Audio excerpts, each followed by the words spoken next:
The door that ends everything. Close your eyes and imagine this. A long, narrow hallway, the walls painted gray and cold, the fluorescent lights flickering overhead. Every sound echoes, your own footsteps, the distant clang of a metal door, the faint hum of an electric lock. You walk slowly, carefully, knowing that every move is being watched. This is Holman Prison in Atmore, Alabama. The home of Alabama's death row and the infamous execution chamber.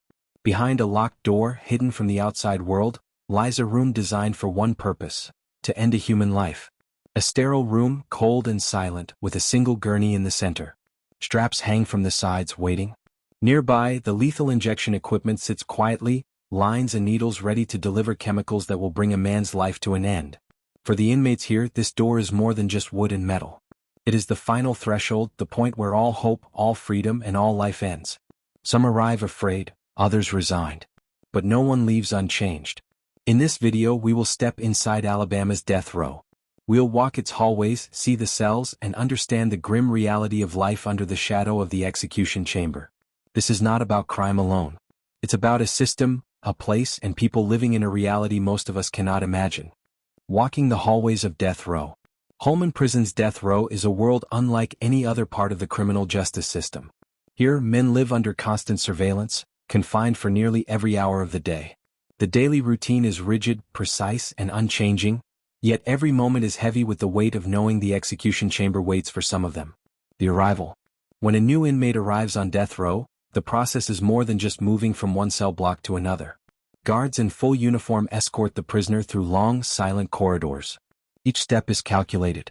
The new inmate is scanned, counted, and observed. Their belongings are checked and they are issued prison clothing. The first day is the hardest. A man who has just arrived is not only adjusting to the confinement, but to the knowledge that this may be where he will spend the rest of his life, or where he may eventually meet his end. Some men cry silently. Others stare blankly at the walls, trying to make sense of what their life has become. The cell, a world in itself. Death row cells at Holman are small, around 6 by 10 feet, with a single metal bed, a toilet, and a small sink. A window high on the wall lets in a sliver of daylight, but it's never enough to feel the outside world. Personal items are limited: letters, books, a small religious text, maybe a photograph of family. Inside the cell, the mind becomes both friend and enemy. Inmates pass time writing letters, reading, or talking quietly to themselves. Some play cards or chess with their neighbors through the bars. Others pray constantly. But in the back of every man's mind is the same thought: the execution chamber is waiting. Meals behind the slot. Food on death row is another symbol of the isolation and control.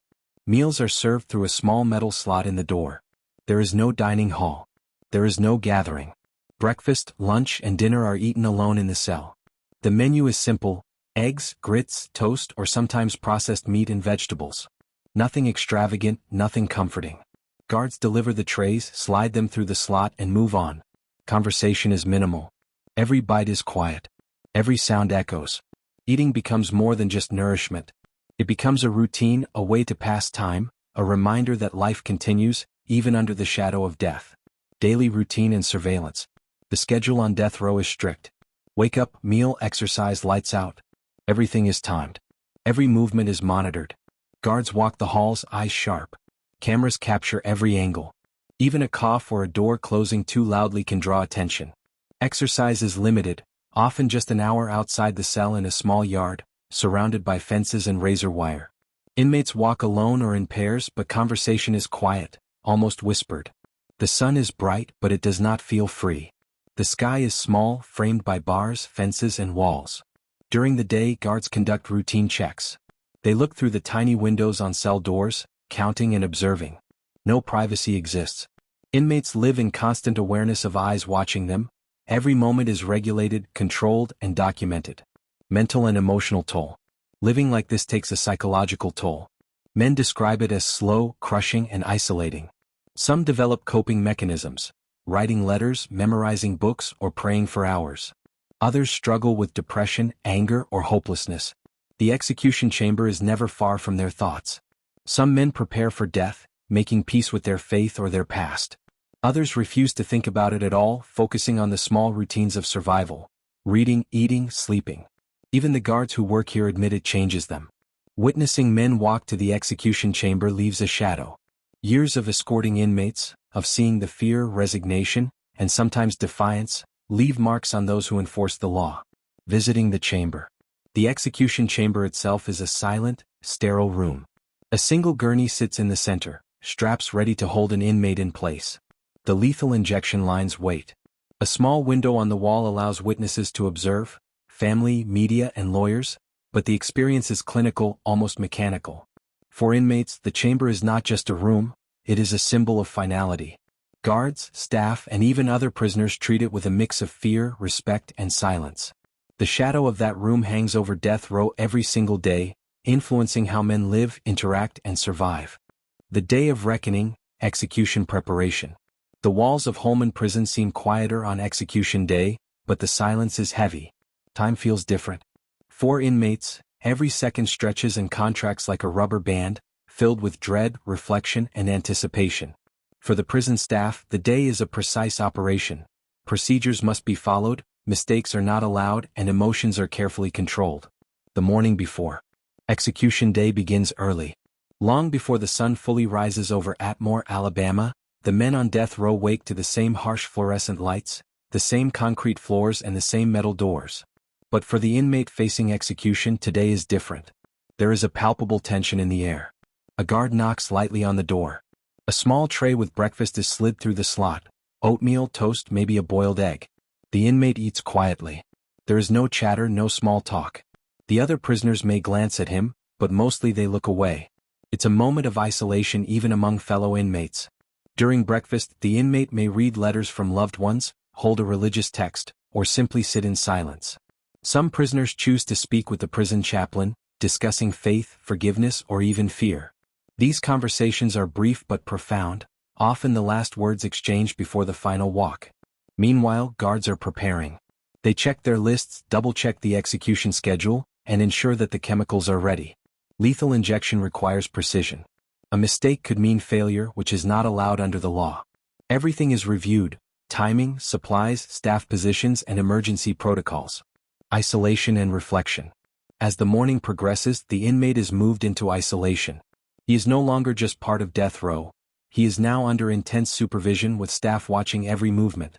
In some cases, cameras are installed to monitor the cell continuously. There are no distractions, no normal routines. In these hours, men often write final letters, make phone calls to family, or simply reflect on life. Some pray constantly. Some pace the small cell, counting steps, running through memories, or imagining what comes next. The mind can become a battlefield. Fear versus acceptance, anger versus peace, life versus death. Psychologists and former death row inmates have described this day as the longest day a human can experience. Time is both friend and enemy. Every minute that passes brings the execution closer, but it also forces the mind to reckon with the weight of choices, past actions, and the reality of mortality. The guard's perspective. Execution day is not easy for prison staff either. Guards escort the inmate to the chamber, often walking quietly down the same hallways they have for years.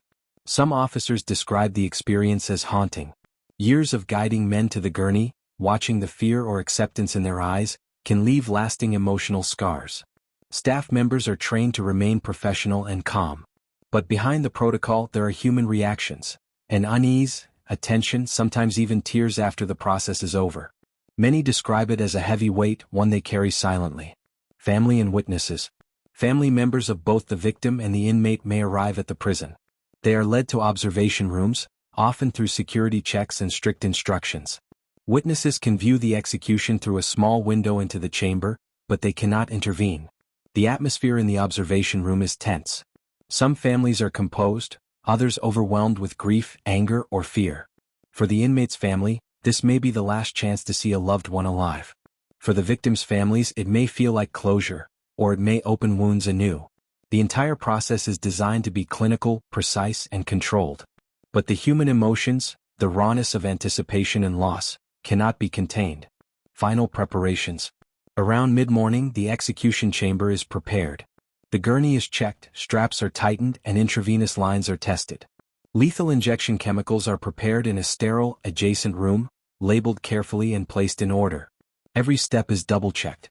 The inmate is allowed minimal personal items, usually only clothing, religious items, and perhaps a small comfort object. Guards escort him to the chamber with professionalism, but the tension is visible. Inmates may be calm, resigned, defiant, or terrified. Once inside the chamber, the inmate is secured to the gurney. Straps hold arms, legs, and chest, designed to prevent movement. The lines for lethal injection are connected. Staff takes their positions. Witnesses are seated and ready. The room is quiet, sterile, and unnerving. The last moments. In the minutes before the injection begins, the inmate may speak final words to the witnesses, or he may remain silent. The chaplain may offer prayers or words of comfort. Guards stand at attention, watching carefully. The observer window becomes a place where life and death converge. Time seems to stretch. Every second feels monumental. The reality of mortality hits with a weight impossible to ignore. For the inmate, these moments are the culmination of years of crime, trial, appeals, waiting, and finally facing the end. Some men face death with remarkable calm. Others tremble, sweat, or cry silently. The human response varies, but the emotional intensity is always palpable. The weight on death row. Even for inmates who will not face execution that day, the preparation process is a reminder of the ever-present shadow of death row. Seeing someone escorted to the chamber, hearing the stories of last words or prayers, or watching staff prepare, all reinforces the fragility of life inside these walls.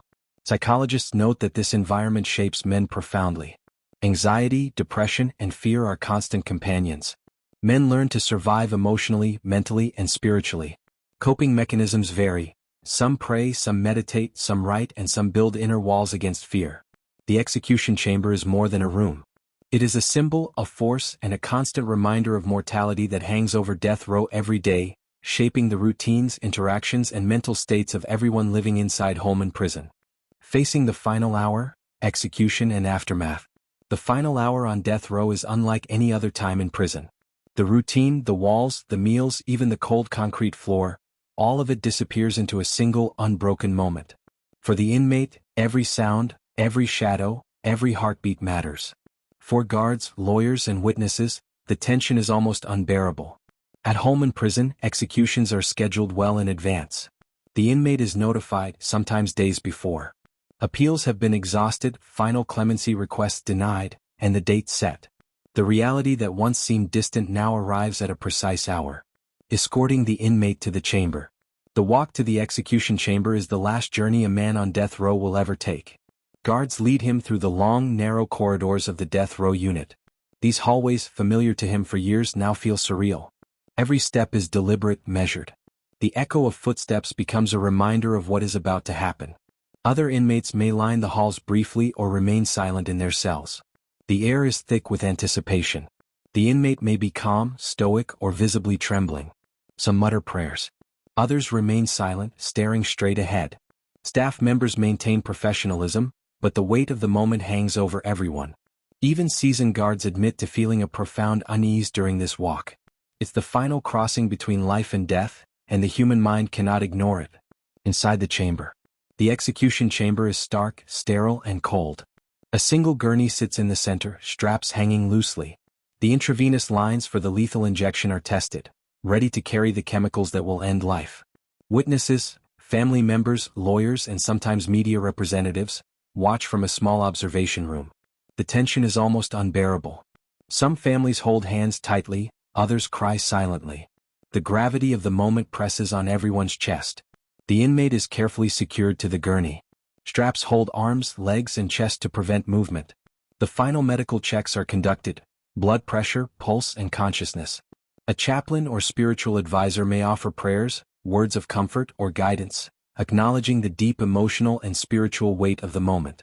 The lethal injection procedure. The process of lethal injection is clinical and highly regulated. Typically, it involves a sequence of chemicals administered intravenously, each with a specific purpose. Sedative, to render the inmate unconscious. Paralytic agent, to stop muscle movement and prevent physical reaction. Potassium chloride, to stop the heart. Every line, every needle, every bag of chemical is checked and double-checked. Mistakes are unacceptable. The process is methodical, silent, and precise. During the injection, some inmates remain calm, others tremble or speak their final words. Some express remorse, some speak of faith, and some offer final messages to loved ones. The reactions are deeply human: fear, acceptance, defiance, and sometimes peace. Witnessing the moment. The observation window allows a limited view. Witnesses often describe the experience as profoundly emotional. For victims' families, it may bring a sense of closure. For the inmates' loved ones, it may bring unbearable sorrow. Lawyers and chaplains observe with professionalism, but even they are affected by the intensity of life ending in front of them. The room is silent except for the subtle sounds of machines, lines, and human breathing. Every second is magnified. The sterile, white walls seem to hold the weight of history, morality, and the law itself. Death and the immediate aftermath. Once the chemicals have done their work, the inmate's heart stops. Medical staff confirm death. The gurney becomes a lifeless form, a human presence reduced to quiet stillness. Guards carefully remove the straps and staff prepares the body for transport.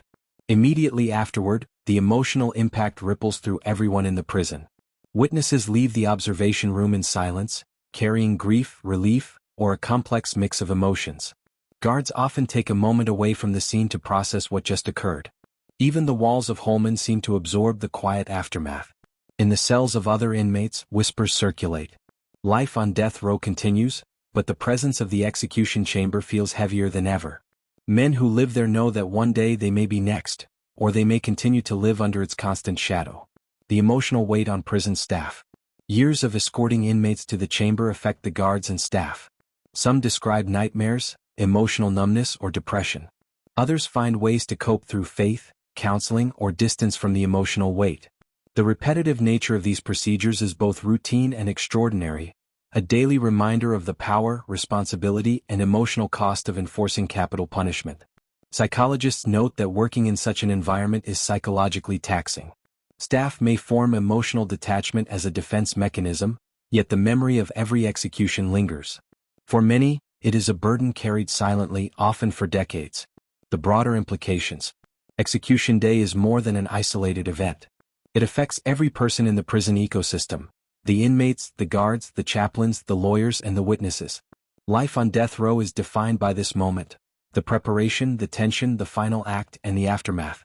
Even for those not facing execution, the knowledge of what happens in the chamber shapes behavior, routines, and mental health. Life under the shadow of death row is a constant balancing act between survival, hope, fear, and acceptance. Life after the last breath. The shadow of the execution chamber. The echo of death does not leave Holman Prison when the chamber door closes. In the hours, days, and weeks after an execution, life continues, but nothing feels the same. The walls of death row carry the memory of the last inmate to walk the long corridors, to sit strapped to the gurney, and to meet the final threshold. For those who remain on death row, every routine, every meal, every sound reminds them of the fragility of their own lives. Execution is not just an isolated event.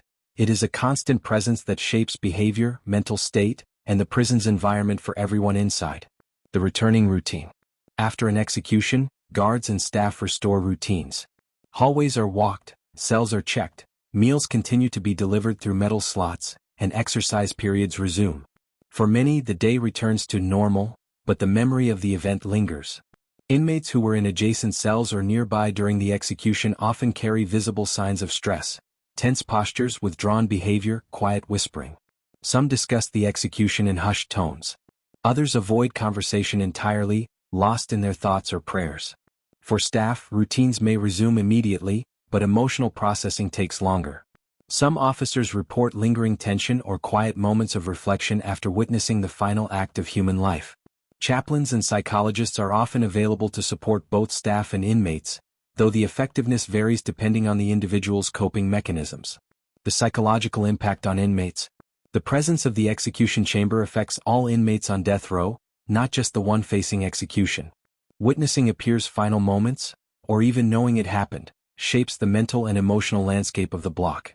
Some men become more withdrawn. Anxiety and fear increase. Every step in the hallway, every glance toward the chamber door, every announcement over the loudspeaker becomes a reminder of mortality. Others try to rationalize it, building mental barriers to cope. They may meditate, pray, or immerse themselves in writing and reading. Some attempt humor or distraction to survive emotionally. Yet no one is truly unaffected. Psychologists studying long-term death row inmates often describe this environment as chronic psychological pressure, where trauma accumulates day by day, year by year.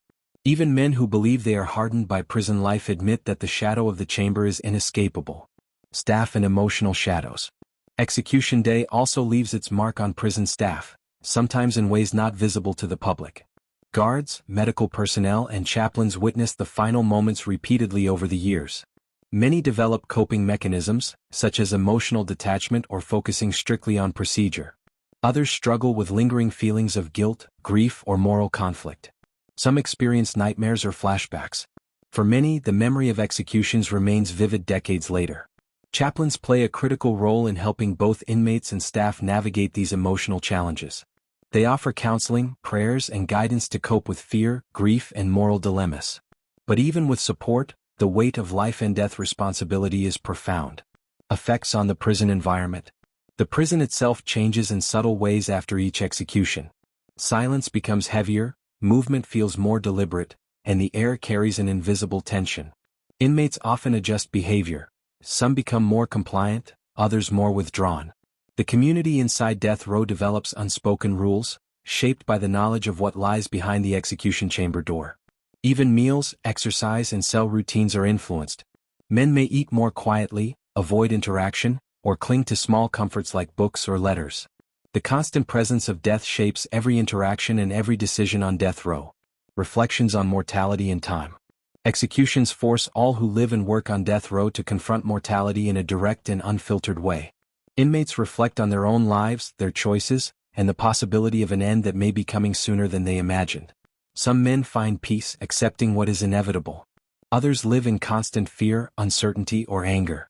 Many reflect on their relationships outside the prison walls, family, friends, and communities they may never see again. Even guards and staff are drawn into this reflection, often questioning morality, justice, and the emotional cost of their roles.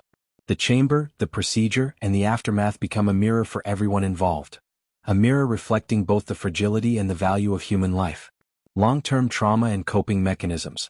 Years on death row, witnessing executions, or even participating in the procedural aspects leaves long-lasting trauma. Inmates often develop anxiety, insomnia, and hypervigilance. Guards may experience emotional numbness, moral conflict, or depression. Psychologists and chaplains describe this environment as a pressure cooker of fear, reflection, and human emotion, which affects everyone differently. Coping mechanisms vary: meditation, prayer, journaling, exercise, or social bonds with fellow inmates. Yet, none of these remove the constant awareness of death. Looking ahead. Even after one execution is over, the cycle continues. Others await their final day. The chamber remains ready. The routines continue. Life on death row goes on, shaped by every death that has come before. The story of Holman Prison is not just about a single execution. It is about a system, a culture, and a human experience where death, routine, and survival coexist. Every inmate, every guard, every chaplain, and every lawyer carries the emotional weight forward. The shadow of the chamber is never gone. It hangs over the hallways, the cells, and the minds of everyone inside Holman Prison. For those who remain, life is defined by waiting, coping, and surviving under its constant presence. Justice, debate, and the system behind death row. Holman Prison's death row is more than a physical place. It is the endpoint of a complex legal system, a reflection of societal decisions, and a battleground for debates over justice, morality, and human life. For the men living here, the legal system is their lifeline and their obstacle. Every year spent on death row involves endless appeals, hearings, motions, and legal strategizing. These procedures are meant to ensure fairness, to protect the innocent, and to navigate the moral weight of taking a human life. The path to death row. Every inmate on death row arrives there through a combination of crime, trial, and sentencing. Once convicted of capital offenses, the legal journey is far from over. Lawyers work tirelessly to appeal, sometimes for decades, arguing for new evidence, procedural errors, or constitutional issues. Death row inmates live in a state of legal limbo. While appeals are ongoing, they exist in the rigid, confined world of Holman. They are alive but with an expiration date that is always looming. Each appeal delayed, each motion denied, shapes the psychological and emotional weight of the men who wait.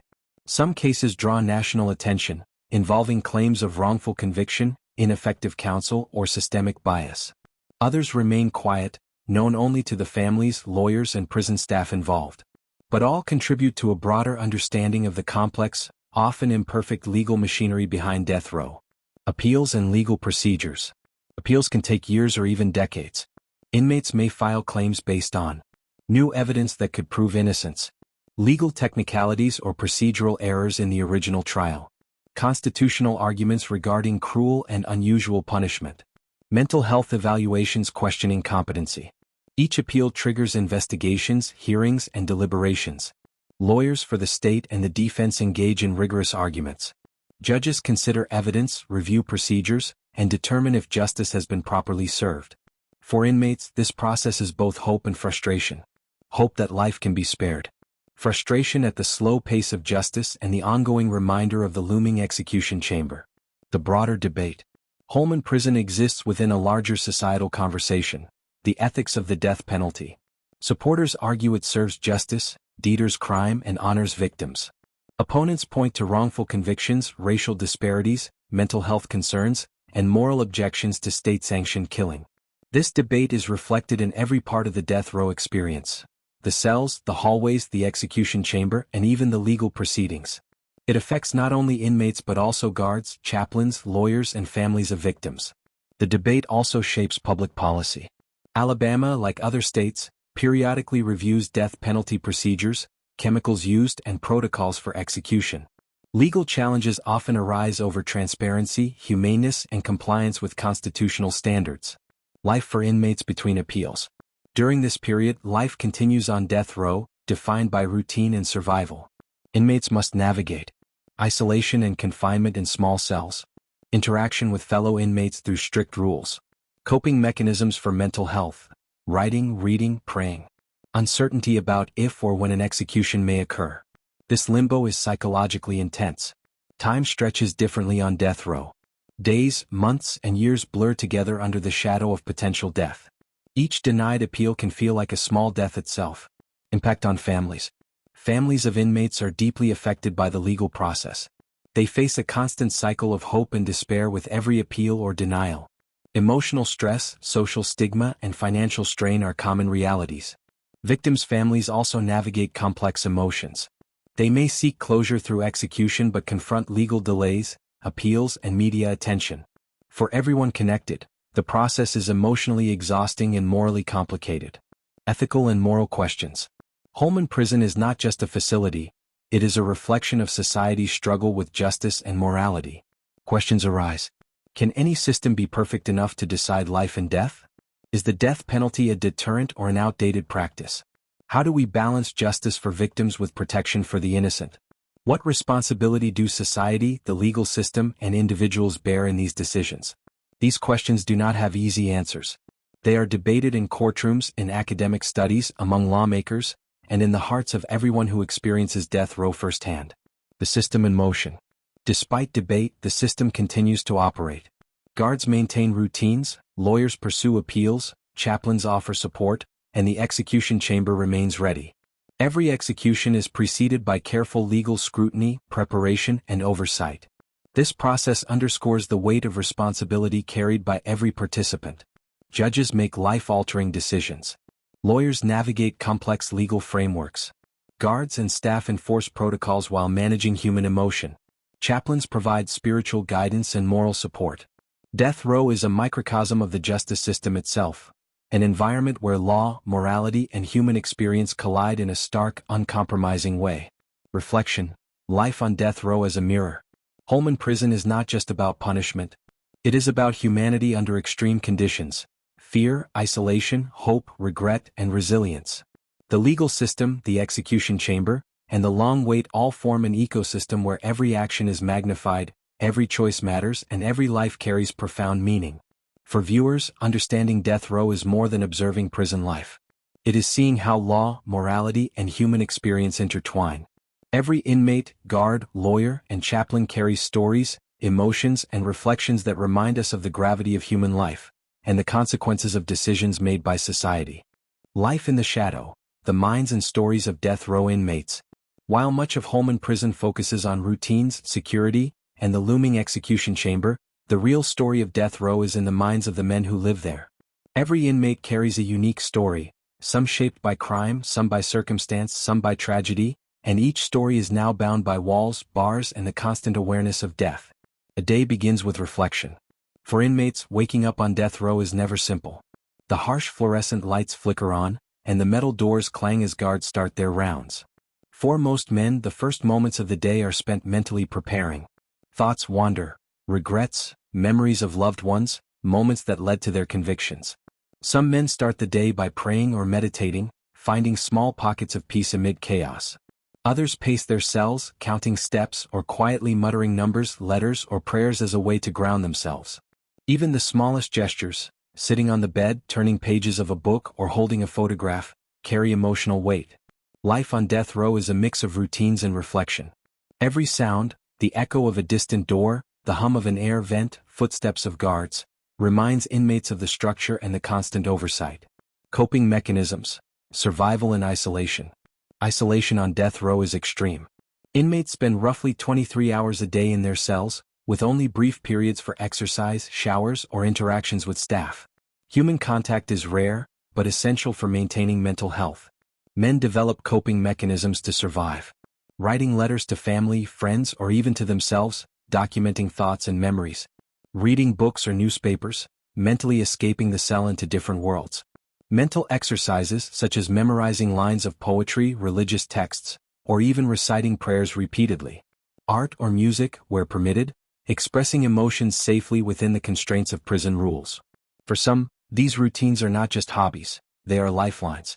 They provide a sense of control in an environment where freedom, time, and personal choice are severely limited. Stories behind the bars. Every man on death row has a story that shaped who he is today. Some committed crimes in moments of anger or desperation. Others were victims of circumstances beyond their control. Every story intersects with the justice system, but each is also profoundly human.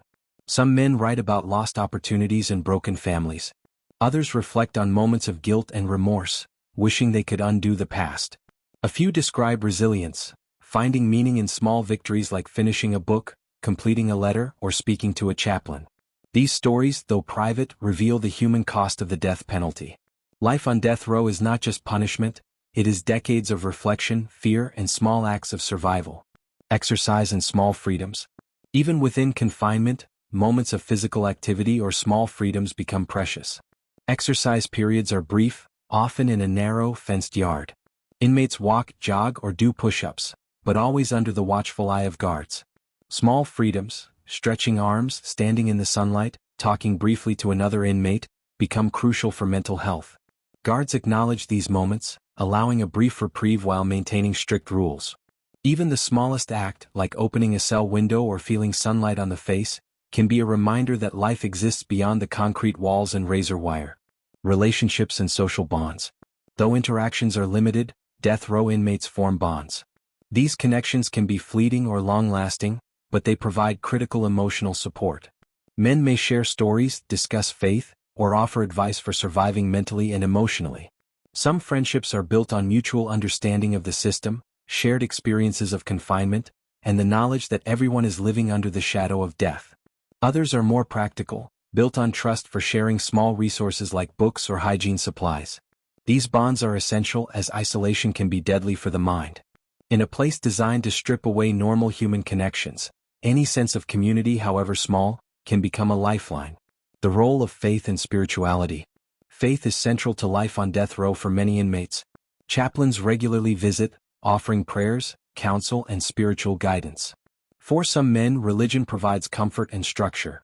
For others, it is a way to reconcile with their actions and mortality. Spirituality can guide inmates through moments of despair, anxiety, and fear. Some meditate, recite scriptures, or pray for family and friends. Others question their faith or wrestle with moral dilemmas. Regardless of the approach, spirituality often shapes how inmates navigate the mental challenges of death row. Long-term psychological impact. Psychologists studying death row inmates describe the experience as a slow, relentless stressor. Constant awareness of mortality, extreme isolation, and lack of freedom lead to anxiety and depression, sleep disturbances or insomnia, hypervigilance and heightened stress response, emotional numbness or detachment. Even small events, a new inmate arriving, a guard passing by, or a door slamming, can trigger stress. Coping strategies are critical for survival, and even then, the psychological toll can last for decades. The subtle moments that define life. Life on death row is measured not only in fear and despair but in small, meaningful moments. Receiving a letter from family or a friend. Finishing a book or writing a journal entry. Sharing a quiet conversation with a fellow inmate. Feeling sunlight during a brief yard period. These moments may seem small to the outside world, but inside Holman Prison, they represent freedom, connection, and humanity. For many inmates, survival is less about resisting death and more about finding meaning in these moments. Reflection: the human story of death row. While execution chambers, legal procedures, and routines define death row externally, the true story is internal. It is in the minds, hearts, and emotions of the men who live there every day. Life on death row is a study in contrasts: confinement and thought, fear and acceptance, isolation and connection. For viewers, understanding this human experience provides insight not only into prison life but into the broader questions of morality, justice, and resilience. Life, death, and the shadow of Holman Prison. Holman Prison's death row is more than walls, bars, and a gurney.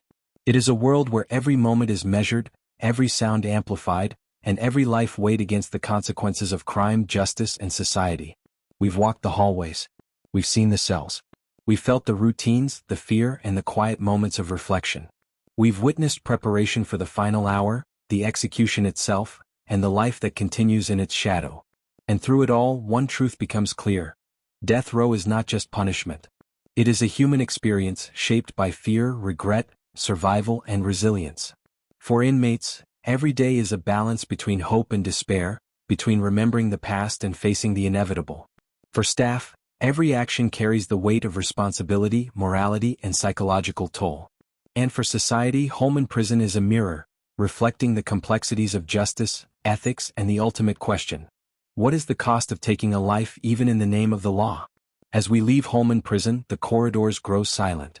The cells remain, the execution chamber waits, and life on death row continues. But the human stories, the lessons, and the reflections stay with us. Holman is more than a prison. It is a testament to the human spirit, the fragility of life, and the consequences of our choices.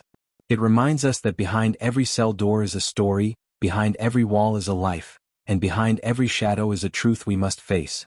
Thank you for joining us on this journey inside Alabama Death Row. Studio Microphone, don't forget to like, comment, and subscribe to Voices from the Inside, where the truth can't be locked away.